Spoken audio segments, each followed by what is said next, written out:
Hello বন্ধুরা, আজ আমি চলে গেছিলাম একটা বার্থডে পার্টিতে।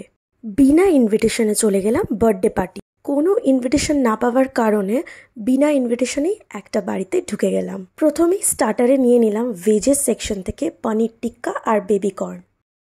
তারপরে চলে এলো কেক, আর তারপরেই হচ্ছে ননভেজ স্টার্টার, যেগুলোর জন্যই আমি ওয়েট করছিলাম। চিংড়ি মাছের চপ ছিল আর চিকেন মালাই কাবাব ছিল। চিংড়ি মাছের চপটা ভীষণ সুন্দর ছিল, এডিট করতে করতে এখনও আমার জিভে জল চলে আসছে। তারপরে ছিল একটু গরম গরম কফি।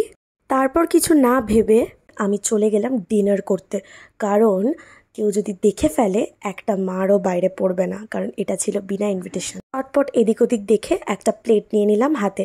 তারপরে নিয়ে নিলাম কিছু স্যালাডস, পেঁয়াজ শসা সব রকমের স্যালাডস নিয়ে নিলাম। ক্যাটারিংটা করেছিল সরকার ক্যাটারার। তারপরে নিয়ে নিলাম বেবি নান। বেবি নানের সাথে ছিল চানা মশলা, উফ যেটা খেতে ছিল অসাধারণ। তারপরেই দিয়ে দিল ফিশ ফিঙ্গার, যেটা আমার ফেভারিট। আর সত্যি বলতে ফিশ ফিঙ্গারগুলো অসাধারণ করেছিল, পুরো পিওর ভেটকি ছিল এর মধ্যে। তারপরে গরম গরম সাদা ভাত পড়ে গেল, আর পড়ে গেল পাতুরি, যেটার জন্যেই এতক্ষণ ওয়েট করেছিলাম।